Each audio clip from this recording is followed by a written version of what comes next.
everyone, and welcome to the Rune Factory Guardians of Azuma live stream. I'm your host, Ovilee, and today we're excited to share a wealth of new information about the upcoming Rune Factory adventure coming this year to the Nintendo Switch and PC. Today, we'll take a deeper dive into everything you just saw in that incredible new trailer, including your first look at live gameplay from Rune Factory Guardians of Azuma. Now, I'm very excited to see that, and I know that you are too, but we're gonna get to that in just a bit. Because first, allow me to introduce some very special guests who are joining me today to dish on all things Azuma. I am excited to welcome two of the voice actors that play crucial roles in this game, as they are both the dual protagonists. Please welcome Brandon McInnis, who plays Subaru, and Suzie Yeung, who plays Kaguya. Brandon, Suzie, welcome. I'm super excited. Thank you for having us. Oh my gosh, of course, thank you for coming out. We're so excited to hear all things Azuma. And first of all, I just want to ask you two, how long has this been a project for you guys? Because people have been following the news for a while, and now they're excited to see your faces. Well, it's been a while. We've worked on this for quite a while, and there are a lot of lines that our characters have. There are a lot. We speak a lot. So I'm hearing there's a lot of story then, is that right? A ton of story in this game, yes. Oh my gosh. Well then, without spoilers, of course, I do kind of have to, start poking and prodding. What was your favorite thing about working on Azuma? It's so expansive. The world and all the characters' interactions, I think that's really what pulled it together for me, is like how our characters got to speak with each individual side character. It was just so lovely and wonderful to do that. You get a lot of time with everyone. Things are very fleshed out, and from a narrative standpoint, it's really beautiful and well done. So how would you describe your character of Subaru? Subaru is, well, a lot has happened in this world, obviously, right? I talked about it being expansive. And perhaps there were some things that everyone thought were going to happen one way that very clearly are not going to happen in the way that everyone thought. And so that has to be addressed and dealt with. And yeah, I think Subaru is I'm just going to say he's a good listener. I can say that. Oh my God. Well, I know we are going to learn more about him as we go through our live stream today, but I want to ask you the same question for you, for Kaguya, the character that you play. How would you describe her? Like Subaru, I think she's an excellent listener. She loves listening to people. But I would say she's a little bit more refined and elegant. Yeah, Subaru might be like slightly more brash. Just a little bit. They're like two sides of the same coin, but they're just a little bit different. Yeah. All I'm hearing are two amazing different characters that will get me to play the game twice over if I want the full story. That's true. Yeah. Oh my gosh, well, already I'm in love. But for everyone else, let's quickly go over what we've got in store for everyone today. Because first, we'll take a look at what makes Rune Factory, well, Rune Factory. After that, we'll cover everything that we know about Rune Factory Guardians of Azuma so far. And finally, we'll get to see the game in action. All the while, we'll have these wonderful guests with us, so let's go ahead and get into it. But what is it? Well, it is Rune Factory, one of Marvelous Games' longest-running franchises combining farming and romance with epic action and exploration. Let's take a look at where it all began. Now, Rune Factory was originally created in 2006 as a spin-off of the game Story of Seasons series. Now, however, in Rune Factory, players are allowed to do more than just farming and ranching because they can also explore dungeons and fight monsters. To date, 9 Rune Factory titles have been released, starting with the original Rune Factory on the Nintendo DS. There are so many Rune Factory games that have been coming out over the years. I mean, personally, Rune Factory 5 was a huge favorite of mine, but Brandon, as I understand it, you have some love for the Rune Factory season. I do, absolutely. I have always loved farming sims, and Rune Factory actually plays a very special part in my career. The very first lead role I ever had in anime, dubbing anime into English, when I got that role, I was right in the middle of playing Rune Factory 3. Yes, and the anime that I was in revolved around video games. That was the subject. of the show. And in the adaptive script, the writer actually wrote a joke about turnip seeds. And I loved it because I was right in the middle of Rune Factory 3 and I was like, turnip seeds, this is a Rune Factory reference, you know? So I loved it. Turnip seeds are the staple crop that every farming sim game player needs to master. It's, you know, the first step for everything. But Suzie, how about for yourself? Have you played any Rune Factory or farming sim games? I have not played Rune Factory itself, but I've definitely played farming sim games, and they're just my jam. I did have a phase where I played a ton of RPGs, and Rune Factory was always there in the periphery. Like, I loved the art and the look of it, but I just never had a chance to play it. But maybe this is the one that I'll be playing. I feel like Azuma is definitely Yes. going to pull you in, girl, because again, for myself, huge farming sim fan. Story of Seasons was my lifeblood growing up. The ability to transition from, well, time to water my turnips to, well, there's a monster setting fire to the village.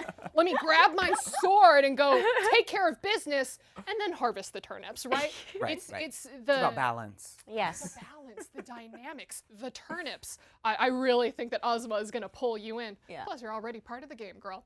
Well, let's go ahead and take a look at all of the Rune Factory games that we've seen up into this point, starting in 2007 with that first Rune Factory game and going all the way to 2023, which was the last release there.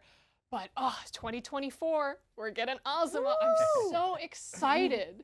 Something that always stands out to I me mean here. 2025. 2025. 2025. Oh my I know, God. we're Oh my already gosh. there. I What year forgot are we where I in? was. I What forgot year? where I What year is this? We're just really overwhelmed by Azuma right now. really over. New world, new year, new characters, new game. We're pumped.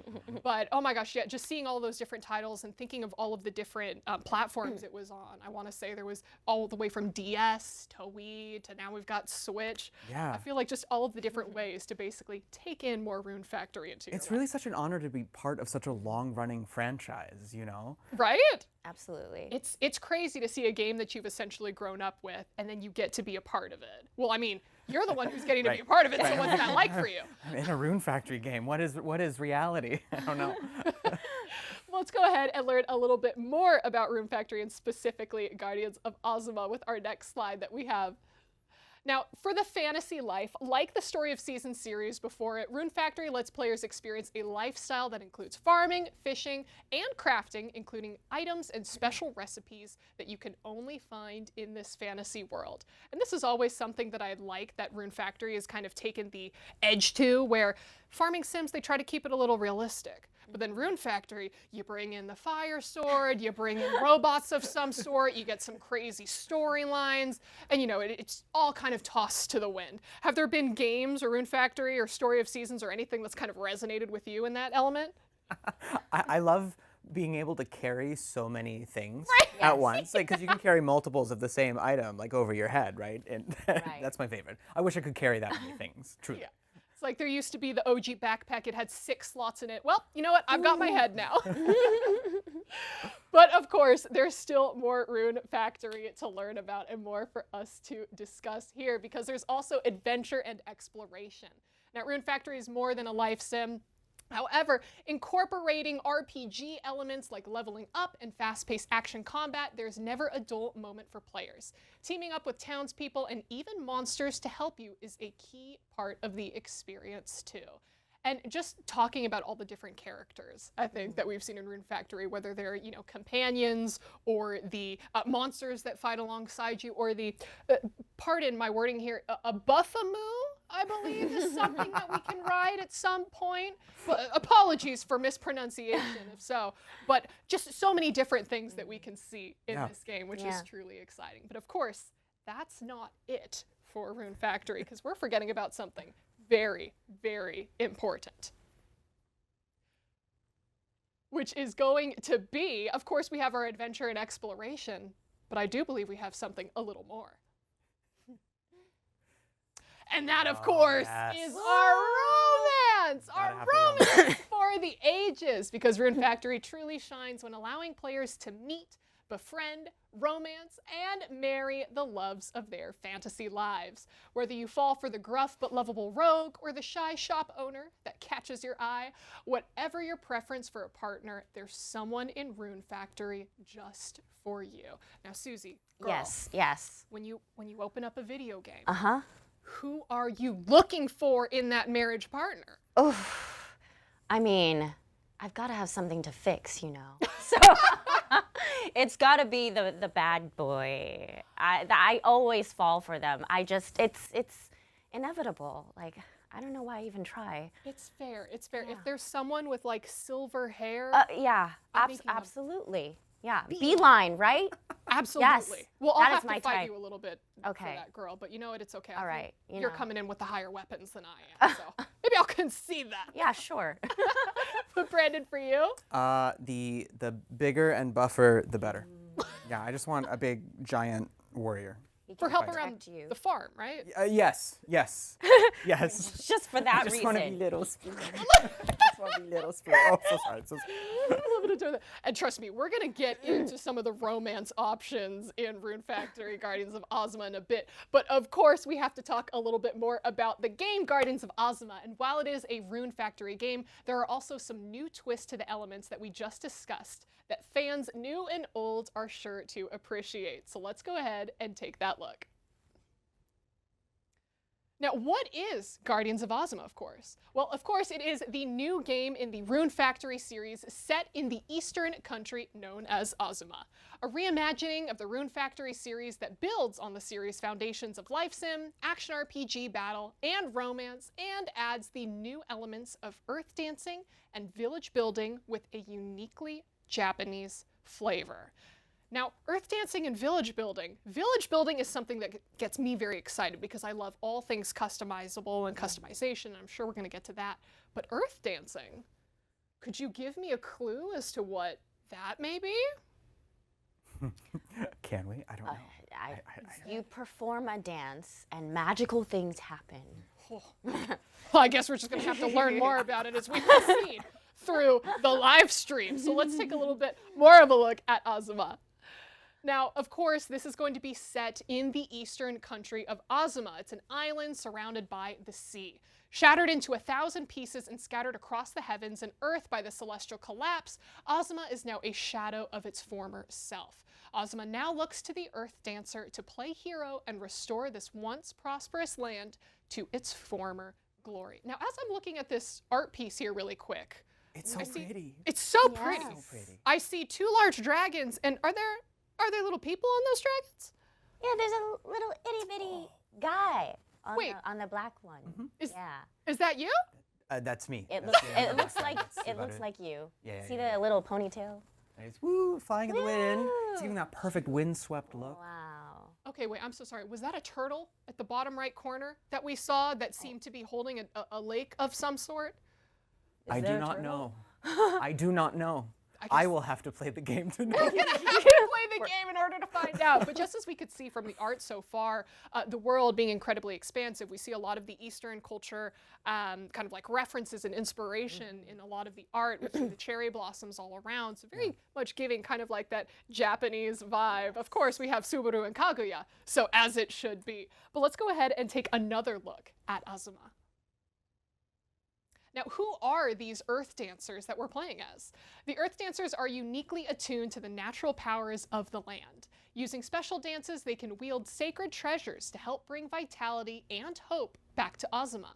In this game, you'll choose to play as either Subaru or Kaguya, and use your abilities to undo the damage caused by the celestial collapse and the blight that followed. And already, just as I'm taking a look at both of the different protagonists that we have, we can see like the differences just in kind of like the character designs as a whole. And I wonder, and maybe you've said that both of them are very good listeners. But in terms of characters, do you find a difference in terms of the two? Well, they are different characters. Yes, of course. yes. At their core, right? They have different modalities in how they interact with the world, and their worldviews are slightly different.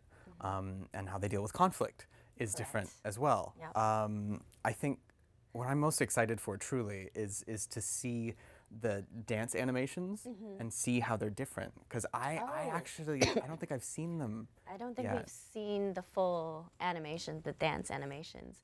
But I would say that Kaguya is maybe a little bit slightly more refined and elegant. That's just how she carries herself. And maybe Subaru is slightly more of a loose cannon, but I don't know. A little more over the top. Yeah, a little more right, emotional. right. A little more Kaguya's a little more restrained. closer to the vest, perhaps. Kaguya is treating these treasures with respect, Yes. daintily, and Subaru is just coming in. Just like shaking them to the smashing wind. things. He knows what he's like- doing. He It's knows what he's fine. doing. It's fine. He's a trained professional. And we love this. He's an earth dancer. Yes. And we love this. Well, let's go ahead and take a look at our last thing about Azuma that we have. Of course, with restoring villages and farming, this is something that I'm very excited for because farming is a part of Guardians of Azuma, but it's been expanded. You'll be able to construct and place buildings in the seasonal villages of Azuma, including barns for monsters, homes for residents, and storefronts like a blacksmith to improve your own items. And from what we've kind of like seen in some of the past teasers and trailers, it seems like a lot of this village construction and building is going to help with the quality of life of some of our players and stuff. Where do you have to run all the way into town to get the blacksmith to fix up your tools? Or did you maybe just move the blacksmith in next door to kind of cut down on walking I time? like that efficiency. Yes. Right? I think we can all love and appreciate efficiency in farming games. Yes. Make them come to us. Exactly. But wait, of course, there is more within the world of Azuma. Now, as we spoke a little bit about the Eastern influences that we saw within Azuma, exploring Azuma will show you a world with Japanese-inspired aesthetics. From festivals and events to the monsters roaming the plains, Azuma is a land steeped in tradition. However, if you look closely enough, you'll see the influence of the West throughout, including items and food present in Azuma.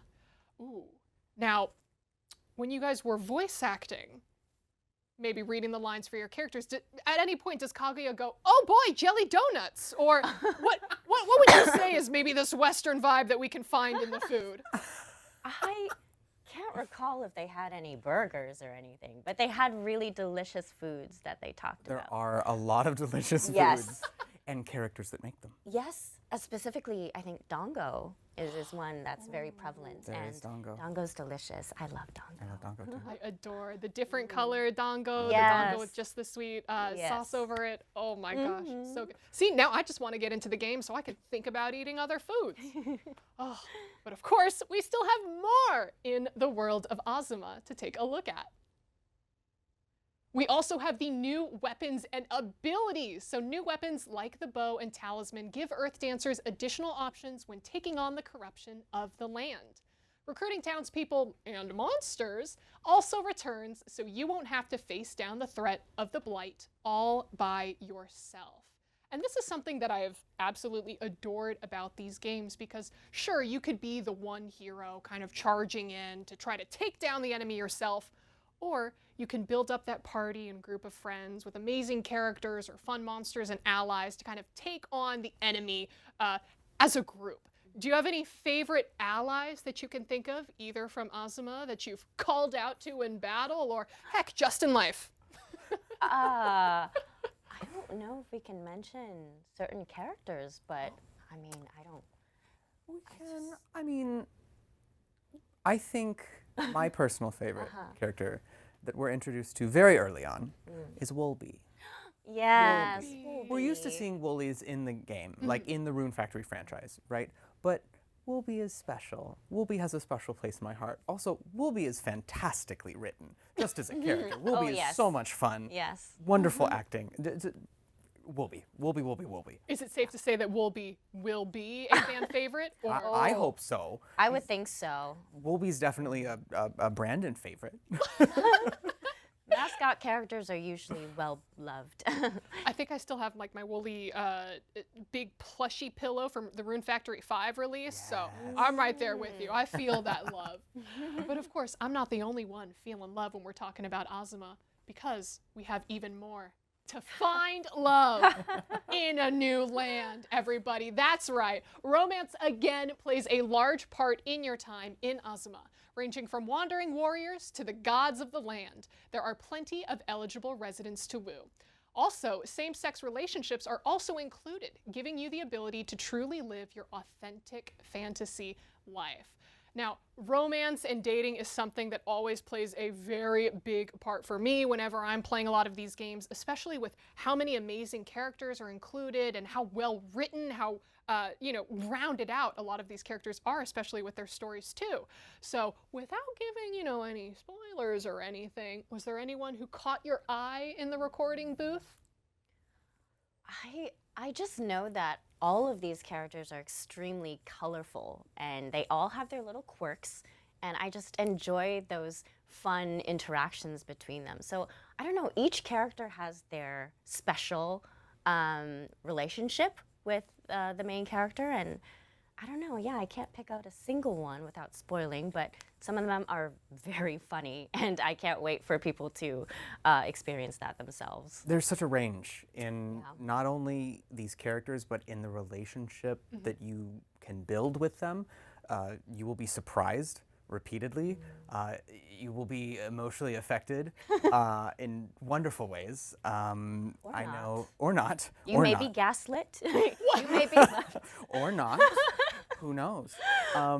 I do know one character. I don't want to give too much away, but the writing is so good. Yes. I'm such a huge fan of the writing in this game, and the scripts, and everyone did such a wonderful job on this game, and I'm so excited for the fans to experience all of these relationships. I know there were many times when I laughed as well, but there were also a lot of times when I cried because stuff happens and that you are not expecting in these relationships. I know, and both like happy tears and like oh no tears, like all kind. You're all over the map with this game, and it's beautiful. I know one that sticks out, and I won't give any spoilers, but I do know that Chuelong's story hit me very hard. It really affected me, and it was so beautiful. Yeah.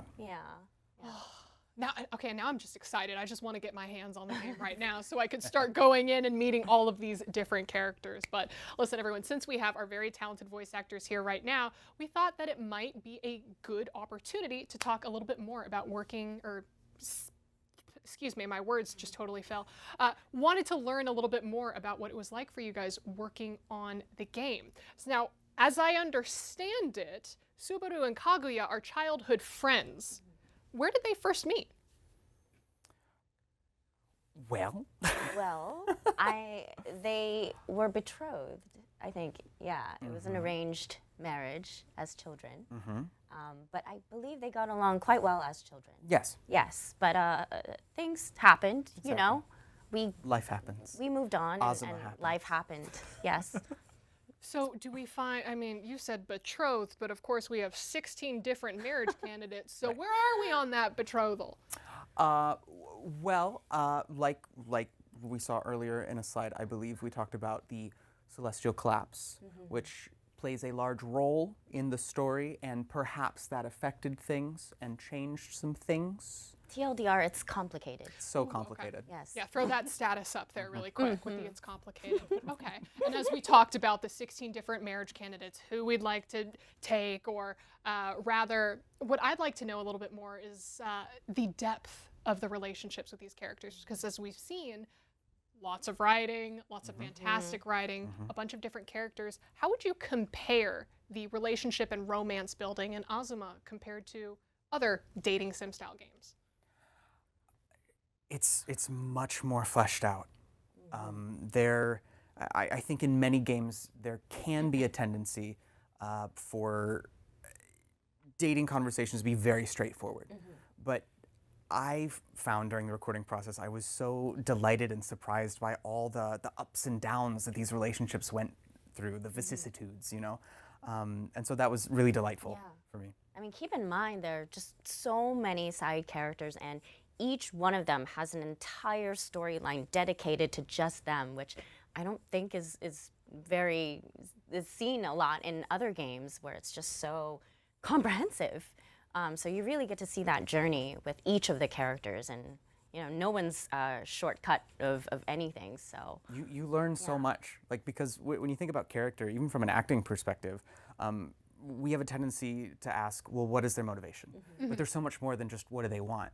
what is their backstory? What are their fears? What are their hopes? What are their dreams? You know, and that has a part to play. So then, just to kind of dig in a little bit deeper to that, as you're getting to know your characters of Kaguya and Subaru, did you ever have a emotional moment, like a moment that really hit you while you were recording? Ooh. Without spoilers, of course. without Oh, that's going to be so hard. We have many. We Yes. have many. There was one I know specifically I got angry over. There was one specific relationship. I'm not going to spoil anything, but I'll just say that me and the director were, you know, like ready to take a swing at somebody at some point. I was like, One of the characters. Yes, one of the characters. You will know what I'm talking about when you play this game. You will know exactly who I'm talking about. But, you know, it's fine. Everyone has flaws, right? We'll give him a pass. You can fix him, right? Or a- No, we can fix him. That's Or her. exactly. Or her. Exactly. But how about for yourself? Oh, ooh, I'm thinking of. I don't want to spoil it. I don't want to spoil it. But there is one that I'm thinking of that I believe is between our characters. Oh. Yeah. Yeah. That was. It was good. It was good. It was good. It was good. It's very good. Yeah.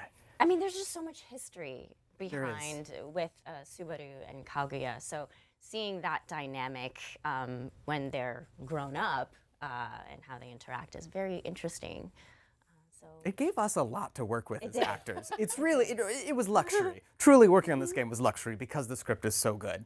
There was so much for us to work with. So I'm really excited for the fans to experience it. I'm excited to dive into both of your characters basically when the game starts up. Now, listen, everyone, before we move on, now your characters get to use a few sacred treasures to help you out on your journey. How would you like to get your hands on some sacred treasures right here, right now? Gimme. Go. I'm All right, well excited for then, some sacred treasures. allow me to welcome and introduce one of the localization team members at Marvelous USA, Garrison Denham, to the show, because I believe Garrison has all of the secrets. The sacred treasures. What do you got for us, That's right. Garrison? I got the secrets, so let's get them handed out first, shall we? Now, fitting for our two protagonists. Oh We my got some goodness. sacred treasures to hand out. So we got the I drum love and the pink. sword. Thank you. And I'll be taking the parasol. So pretty. Oh, incredible. Okay, so wait, these are all treasures that the characters are using in the game, right? Correct. So do they have specific names? Do they have specific uses? I need to know everything because they're already beautifully designed and now we have our hands on them. Well, luckily, what you see is what you get. You have a sacred drum, a sacred sword, and a sacred parasol. Wow. And Garrison, how would you say, what have you been doing specifically with Guardians of Azuma? Because as I hear it, you are the pro, the expert. You've got all the answers for everything that we have today. Well, as much as I want to take all the credit, we have a very talented localization team working on this. I just helped kind of shape some of the words and bring the dialogue to life. So, yeah, I'm really just putting words in their mouths. And do you have a close relationship with these two? As it sounds like they've had, you know, thousands of lines apparently at this point. Oh, yes, a lot. I mean, we got to know each other during the beginning of the recording process, and I knew we were in good hands from like session 1. So, yeah, they're pros. Yeah. Amazing. But listen, everyone, we have waited patiently enough. Honestly, I've been waiting patiently enough. I think that it's time for some gameplay. So today we are going to be guided through several sections of Rune Factory Guardians of Azuma, showcasing village life, combat, and of course, romance. So let's go ahead and take a look. All right, and here it looks like we're jumping into Subaru, and where are we right now? Right now, we're in Spring Village, one of the first villages in the game.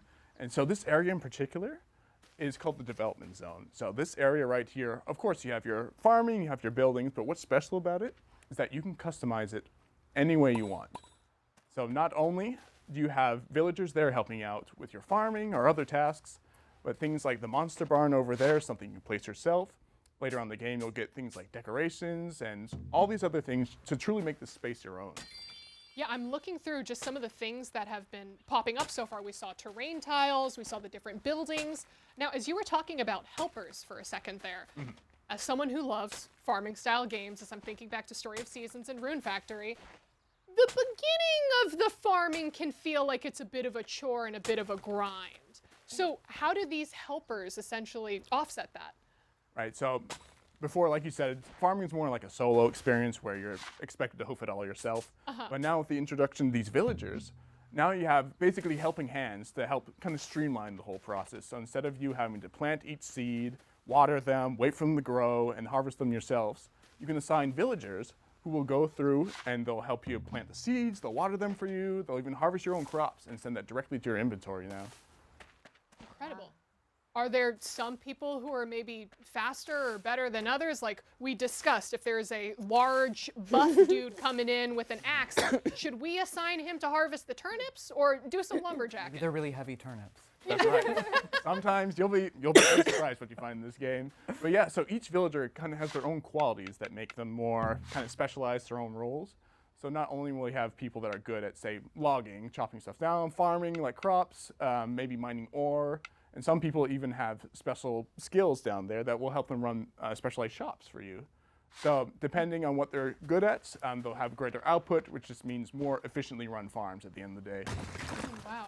And just how much of what we're seeing right now is customizable? Because we see a full grid in front of us. We've seen some of the different menus. Right, so basically everything you see in these tiles is something that you can interact with. So we've cleared some debris, now we have more space.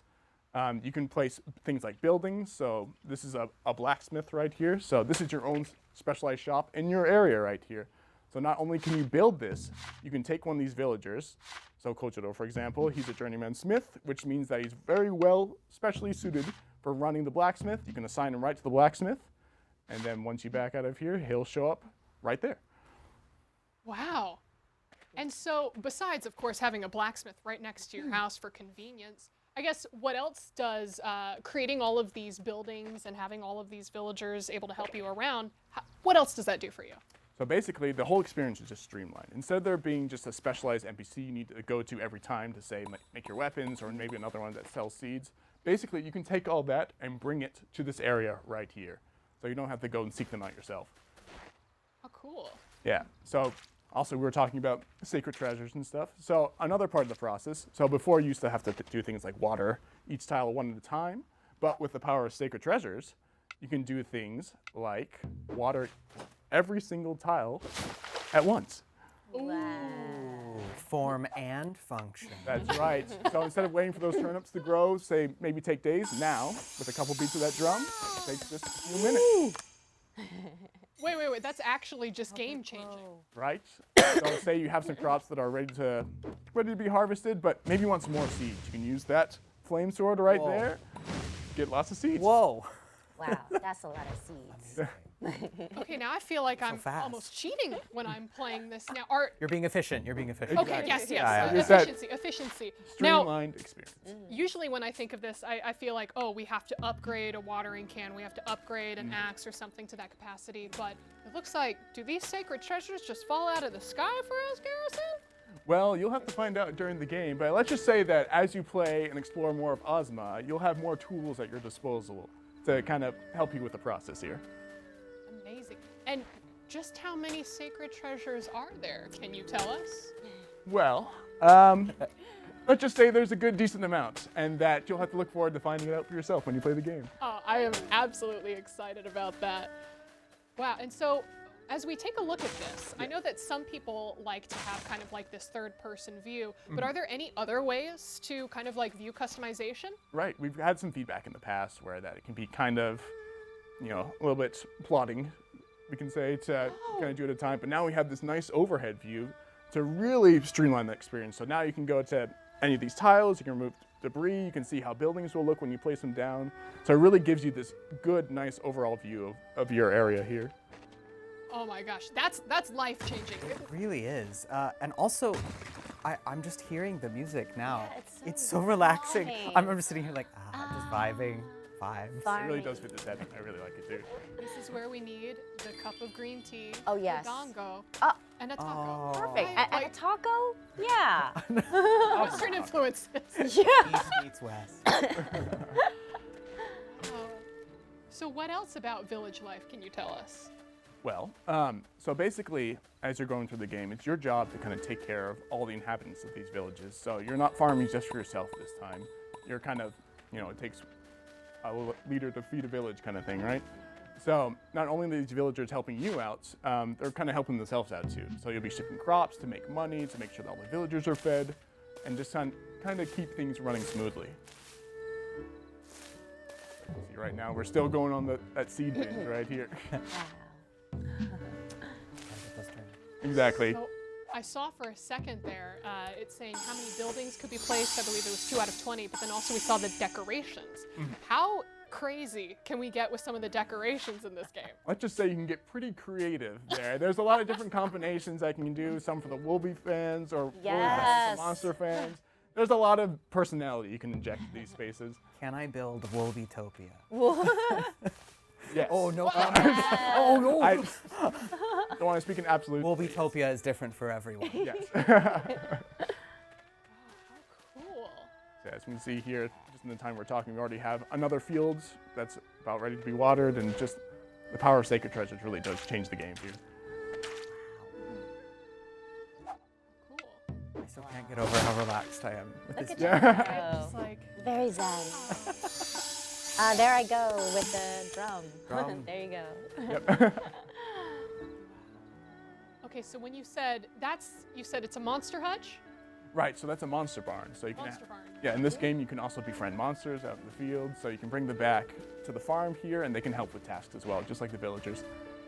Now, if we have, I don't know, let's say a monster that's the size of 3 buildings combined, does that monster fit in that barn, or do we need a bigger? If they say you have space, then he can go in there. We basically. love it. Yes. Absolutely love it.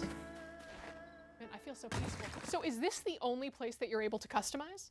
So actually in each village, there will be a space like that, sometimes even multiple spaces. So that's just one of the spaces we saw right there. So you'll have a lot of freedom to kind of mix and match how you want each space to look like. Awesome. And as I understand it, it's not just village life that we're taking a look at here today. Is that correct? That would be correct, yeah. So right now we're kind of getting it ready, but there's a lot to do in Azuma. So not just farming, but things can get kind of rough and tumble out in the fields, we'll say. So yeah, these sacred treasures aren't just for, farming and harvesting crops. Would you say that they're also maybe a little combative? You know what? I think I would. In fact, I think we're ready right now to jump into it and show you how it works.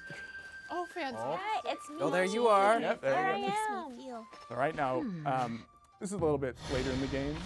We've already defeated this boss, but we're coming back. This is the Curse 3 boss. This is a little bit how combat works. As you can see, you can build a party of other romance characters or even other villagers in the game to come help you out in fights. So right now, you can see that up by the Curse tree's name, there's 2 symbols next to them. The one's other one's like an archery arrow and like earth symbol. Basically, that's their weaknesses up there. Oh, wow. So you can see Kaguya just used the bow to fill up the stun gauge, which is underneath the green health bar up there. Once that's full, they enter the stun state, where you can basically just go to town and wail them and get a bunch of damage in. Wow, it looks so fluid. It's so cool. Okay, now we're showing up the drum. So before you use that to heal, now we're using it to kind of send out these shockwaves that can stun monsters and deal extra damage. Amazing. And it looks like the way that your party members are also attacking seems Right. very fluid as well. Right, each one has a different role. So you'll see like Lolakas kind of has this bow/sniper style, Murasame is kind of more in-your-face attacker, and Hina's kind of like a support rogue type. So everyone's there to kind of assist you in these fights. Oh, So there we go, yes. As you can see, we're pulling out the bow, we're doing that extra damage again. So it's really about exploiting these bosses' weaknesses to take them down with your team here. what would you say is the difficulty level in finding the weaknesses in each of these bosses? Will there always be a bullseye on their forehead, or Yeah. do you have to use your brain a little bit? This one, the tree's, a special exception there, but usually you'll have an idea what to do during these boss fights. We're not going to leave you in the dark. But there's always people giving hints. Sometimes we'll be there to kind of give you a little helping hand or a nudge in the right direction. But there's still some difficulty, as you can see. Still need to keep on your toes to make sure that you can make it through alive. Oh no, it looks like we lost Murasame. Oh Yep. no! So, yeah, once that gauge fills up, he'll be back in action. But for now, we're down in Murasame. But there we go. Just took him out. Whoa, look at Rip. All right, well, we saw the tree just absolutely go timber. Yeah. But oh my goodness, no, that combat was actually quite quite fantastic to look at. We got to see all of the different party members. I really like hearing a lot of the voice lines from the party members kind of pop up through the fights. But how interesting that you, as the main hero, can kind of swap between whatever treasures you have to either be supportive, to deal that damage, or maybe just cheer on your party members from the side. Right, it's a very adaptive play style when you're out there. So you can find something that works for you and then kind of make that work for the rest of the game. How would you compare combat in Azuma compared to previous Rune Factory games? I feel like there's plenty more options this time. We have some new weapon types. We've got all these other fun things that you can kind of mix and match. So whether it be like abilities or, like I said, new weapons or gear, you can really kind of make your own build and kind of go through the game like that. So with the monsters that you said that you'd be able to, recruit to your side, would they essentially be slot in alongside your party members, or are they more like a sidekick? That's correct. And in fact, we might even have a little sneak peek of that Stop, did I spoil it without knowing? in our next section. But yeah, so basically any monsters that you befriend Oh my can gosh! be used out in the field as well. Oh, is that a buffalo? Oh. Some monsters can be right like this, so instead of just joining you in battle, you can kind of hop on them like this and use them to traverse the fields a little bit easier. Best monster. Oh, it's the Oh buffalo! my That's right, gosh. which you did pronounce correctly. Oh, look at him. Buffalo. So it's a really dynamic party system too. So you can freely rotate them out in the fields on the fly too. So you can have a max of 6 people in your party. 6. That's right. Yeah. A lot. Yeah. So like I said, a lot of customization and kind of mix and matching you can do to kind of fit your own play style. Now, what are all these little shrines and glowy things that we're passing by? So some of those are save points. Other ones you can kind of do a special dance at, and they'll give you items or recipes. But mostly, you'll be kind of exploring the overworld, gathering materials and defeating monsters to kind of gain experience and stuff like that. Did he just enter some sort of bullet time? That's feel like correct, yes. So you have things called perfect dodges in the game. So basically you dodge at just the right time. Time kind of slows down, allowing you to whack them back, basically. Oh, go. So yes, buffalo versus buffalo. choose So you. things might get chaotic out in the field, but you can always tell which one's yours by the little smiley face above his head. So you can tell which one's friend, which one's foe. Oh, cool. Okay, I feel like I'm going crazy, but Brandon, you have a smile on your I face. do. So I massive. love the Buffalo so Yeah. much. I just love the names of monsters in the Factory games. He's a very good one. Buffalo, Woolies, Cluckadoodle. Oh, Oh, no. whoa, whoa, whoa, whoa. Just from a localization standpoint, Cluckadoodle. Sometimes you gotta so do what you gotta great. do in Azuma. Like- It's a tough world. Now, I feel like right now we see a lot of the enemies or monsters are cute little sheep. Yeah. We got our little Buffalo. Now, would you say that those monsters stay cute and fluffy throughout the entirety of the game? Well, there's some variety, definitely towards the end. As you see in the distance there, I wouldn't call him tiny or fluffy or cute. Oh no, there they are. Oh yeah. But Whoa. yeah, definitely. You want to make friends with the cute and fluffy ones, but I mean, you can make friends with the meaner looking ones too. Maybe they have a heart of gold deep down, and it's up to you to kind of find that. That's huge. It's gonna be my goal. Wow. A friend like the scariest giant scary monster. Okay, let's see the parasol in action. Exactly, yeah. So it's not just for watering crops. You can Oh, nice Oh, seaweed that's some right there. damage. Dang. Not bad, right? I mean, they are sacred treasures after all. If I got something from a god, I expect it to do a lot of damage too. Wait, I think my Dongo skills got a boost Yes, too. I saw that. Yes. Oh. Well, now we need to know, is Iroha fighting with Dongos? Like, what can you reveal to us? Well, Iroha is in charge of the tea shop in Spring Village, so her whole thing is service with a smile and also kicking butts and taking names. Oh, how fantastic.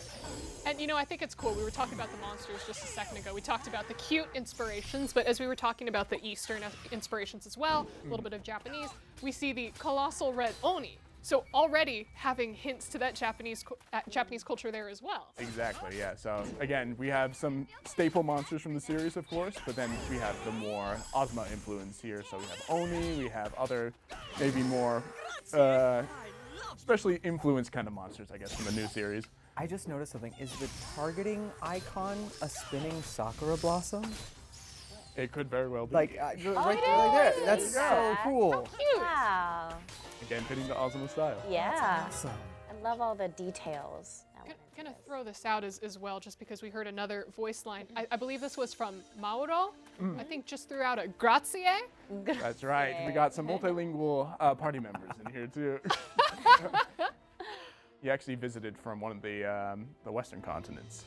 Oh, wow. So we're getting characters from all over, it seems. That's right. Fantastic. Man, now I'm getting excited about the characters that you haven't been able to talk about yet, that I'm like, oh, I want to know more. Yeah. I want to know more about Morono. And now Suzu, Iroha, and Murasame, we see all of these So this party is, members. again, the party switching on the fly. So Wow. yeah, Suzu's like more your buffer type. So she won't necessarily get directly in combat, but she'll give you buffs and kind of debuff monsters on the field. Then Murasame will kind of come and cut them down the sides for you. Yeah, the maps are also pretty big compared to the previous games as well, so there's lots to explore, lots to find, lots of things to collect. You have things like frog shrines you can go up and get recipes. I mean, there's lots to find in this game. Now, are each of these kind of like plains maps or areas that you're finding all of these different monsters, are they revisitable? Do they refresh each time you go? Or once you get rid of a monster, do they stay in the ground? Well, no monsters have gone for good. But yeah, so most of these areas are places that you can kind of revisit day by day. The resources will spawn. Sometimes you get different monster spawns. But it's a great way to kind of build up your resources. Say if you wanted to bring back like lumber and stone for the village, if you wanted to build more decorations or things like that. So it's really a good way to kind of build up your own items and materials if you wanted to make things or kind of grind levels to make your character stronger. Cool. Now, in addition to, of course, just having amazing characters in your party, or maybe trying to find that perfect party comp or balance, are there any other incentives or benefits to putting specific characters in there? If you really like them. If you really like them. Exactly, yeah. So if you wanted to spend more time with people, sometimes their skills will grow. Maybe your bond will deepen with them. So outside of talking with them, maybe in the village, this would be a good way to kind of make your relationship grow closer together. Oh, so you're saying that fighting is also a part of the romance, is that correct? It's always part of the romance, let's be honest. I mean, nothing says bonding like beating up a colossal Oni together, you know? Yes, Yeah. very true. That's love. Very That's true romantic goals. That activity. is true love. Dance of Bonds. Now, what's this? Right, so that's one of the special interactable things you can do in the fields. So that was a frog statue back there. Basically, if you use a certain dance by it, it'll thank you for your service and give you like a new item or recipe that you can use, either like a useful item or maybe even a decoration to use back in the village. Oh, great. So I saw for a second something popped up saying Shikamaru obtained XYZ, I think in terms of materials, but we don't see Shikamaru, I think, in our party. Right, so while you're out here exploring, the villagers that you've assigned back to your customizable area at home, they're still doing the farming, they're still getting materials for you. So while you're out doing all that stuff, you're still earning more materials and items. Oh, wow. So everything's still on that clock. It's still, exactly, it's all one big cycle. How great. So the turnips are still growing at home They're being taken care of Yes. by the farm. by the farmers. It takes a village. It, A literal it village. surely does. How sweet. Now, the one thing that I don't think that we saw was I saw through the expansive environment, is there fishing in that area? Yes, there's still fishing to do. There's still trees to chop. All the Rune Factory staples are still there. You just have to kind of seek it out.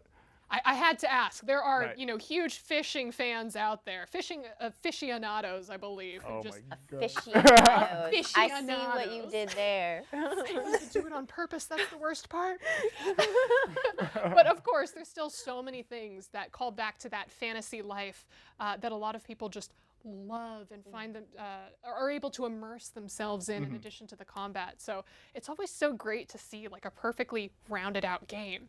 Right. But there's still one thing that I can think of that I think is still missing. That's right. We talked about relationships before, but there's only one way to truly get to know someone, and that's with a bit of romance. Ooh. So right now we're showing off one of the romanceable characters, Hina, right here. And so when you talk to a character, you have the choice to hang out and do different activities together. So each time you do this, you'll have a different kind of variety of options to pick from. Once you get to a certain relationship level with someone, No way. Wow. you get Wow. options such as this. Oh become available. my! Scandalous. Oh my goodness. She's like, what?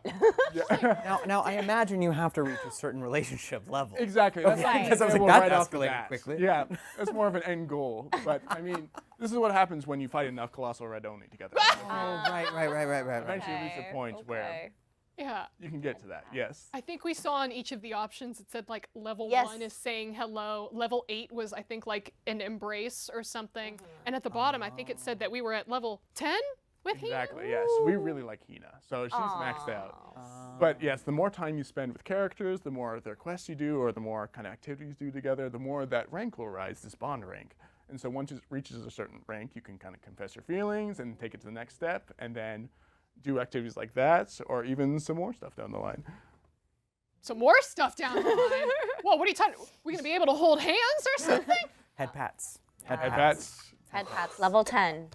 I- Yeah, so just going back to these options again. So it's not just holding hand or head pats. Wait. Discuss. You can something. discuss something intellectual. There's a lot you can do together here. Oh my Have a friendly chat about nuclear physics. Yeah. Exactly. You don't always have to take the level 10 each time. There's just a variety of options that you can always do. So if you really like your characters, there's a lot of things you can do with them if you want to kind of maximize your time with them. Wow. Oh my. So it honestly seems like I was not expecting discuss something intellectual. Well, that's the thing. So basically, each character has their own likes and dislikes as well. So not everything's going to be a winner for those. So you could choose to discuss something intellectual, but maybe they're not that smart and they don't like that. Big words hurt brain kind of thing. Of Yeah, course. so you kind of match the activity to the person. So maybe Hina is very intelligent. Hina's very smart. Oh, we learned Okay. something. Exactly. Yeah. That's a spoiler alert, guys. Hina. A little hint, hint. She's smart. But oh my goodness, we saw village life, we saw combat, we saw romance, and I'm sure that there are still so many more features that we have yet to see from some of the teasers, the trailers, or even what we've seen on the live stream so far.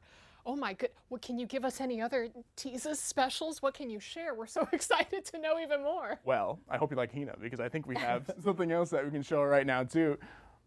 We do. Okay, I'm excited. I want more Hina in my life. All right, so here we go again. Stop. 3. Hold hands. Whoa! Oh my goodness. Yeah, so holding hands in just that quick little scene, sometimes you can have to share a little intimate moment together as well.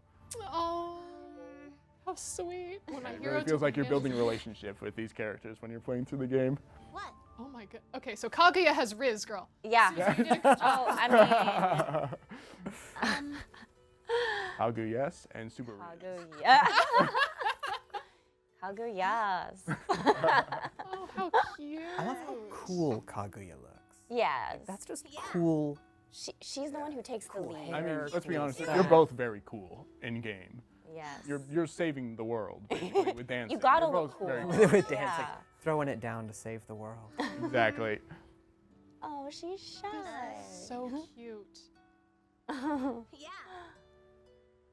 Yeah, Hina's one of our returning characters too. So she was in one of the previous games, but now she's all grown up and ready to help out in Azuma as well. Oh, sweet. I can't help but just point out the fact that there was so much more dialogue after holding hands compared to sharing a kiss. It's like, Again, this that's is something you build up to. That's end level relationship status. so sweet. It's like holding hands far more intimate than anything else out there.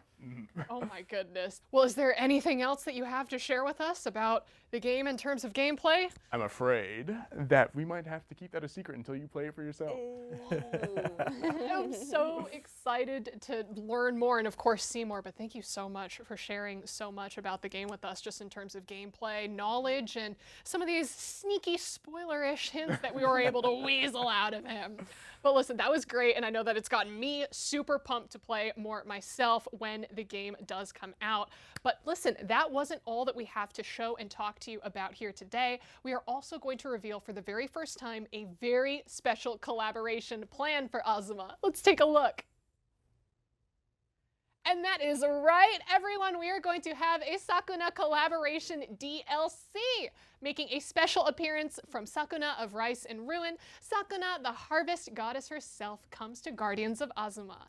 As a resident of Azuma, you can interact with Sakuna at her home, where she continues to tend to her rice crop. Befriend Sakuna and invite her to join your party for battle. Just make sure to keep some onigiri handy.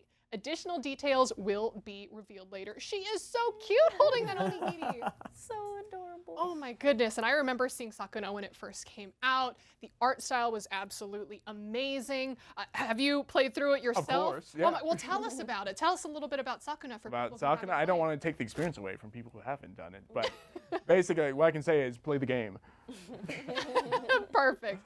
But yes, just such an amazing character that I'm excited to see also hit Azuma. But also, if you're wondering, who is Sakuna? Well, Sakuna of Rise and Ruin was a side-scrolling action game with deep crafting and farming simulation that released on the Nintendo Switch and PlayStation 4. Sold over 1 million units globally and of course was award-winning, so many different awards, including Famitsu's Dengeki, Best Action Game, Best Indie Game, Best Rookie Game, and also nominated for Game of the Year. And even with that, people are so pumped about it that we are getting a animate TV series and of course new games coming from that IP. Whoa. And who knows? I feel like you two gotta start get auditions. on I want to that. see you in there. Yeah. We'll call our Who agents. can we talk to? But yes, I can't wait to see what she looks like kind of within the world of Azuma as well, because I can only imagine, because in the game, she seemed like she was kind of, There we go. Oh, she's so She's cute. a little nugget. Ask and you shall receive. She's so small. oh my goodness, she is absolutely just so, So teeny cute. tiny.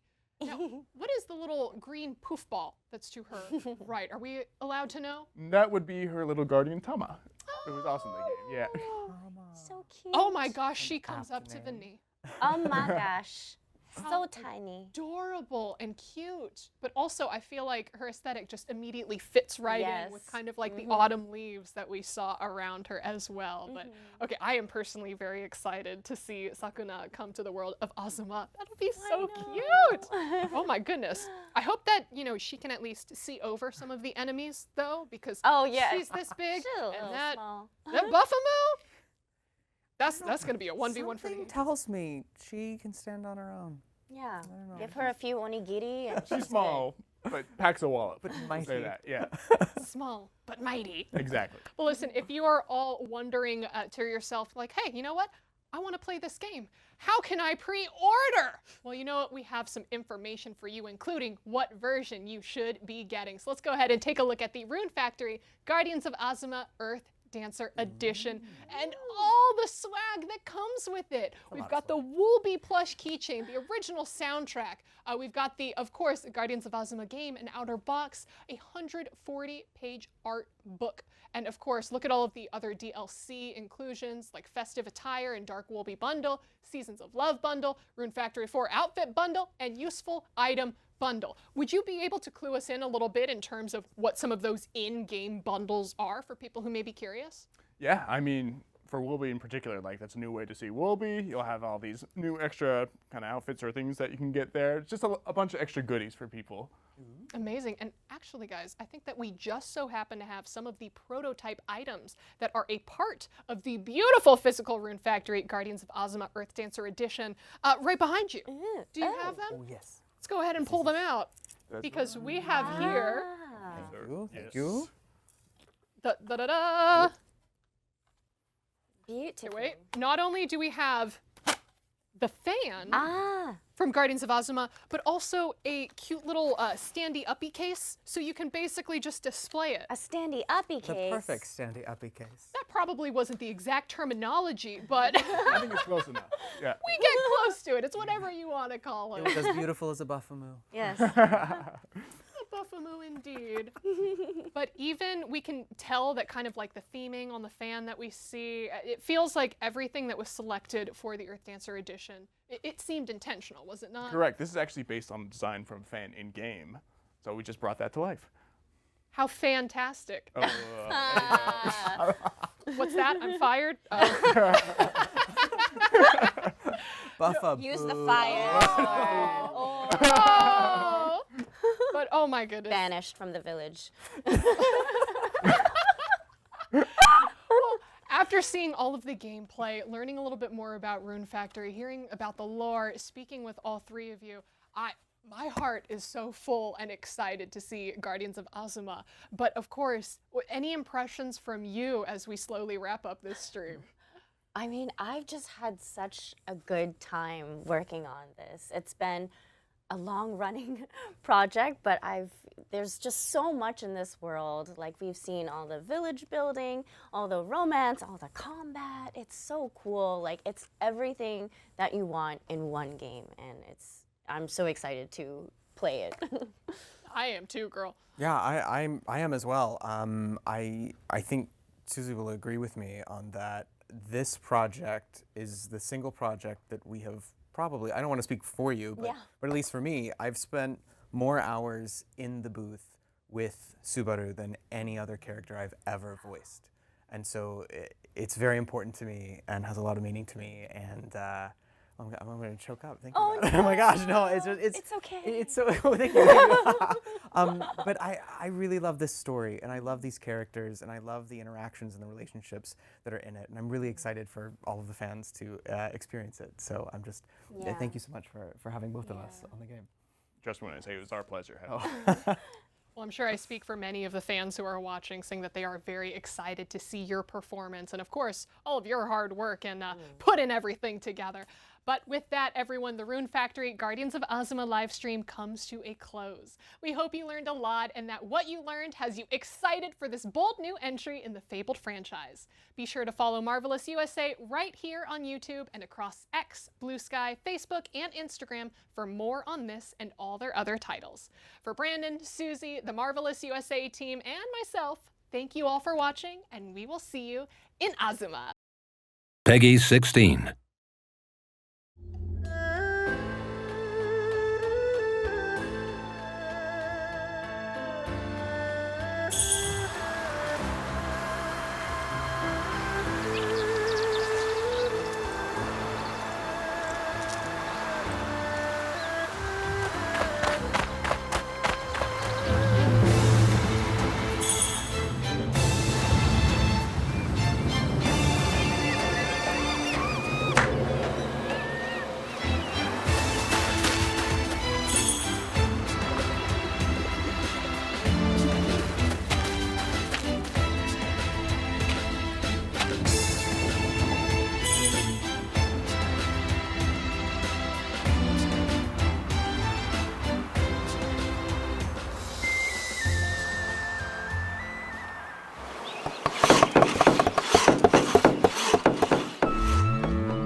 Hey. Yeah. What are you looking for?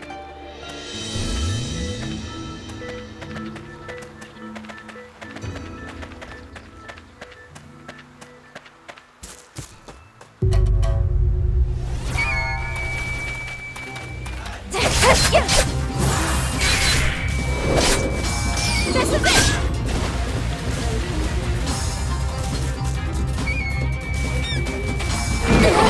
Got him where it hurt! I'm too good!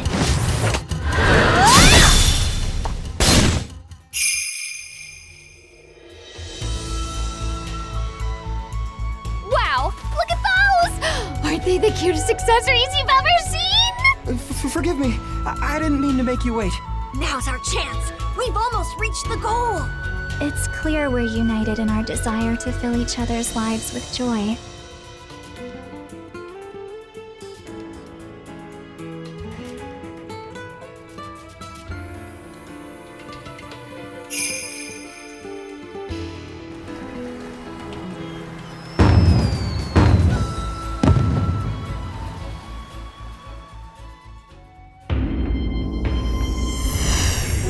We've got trouble!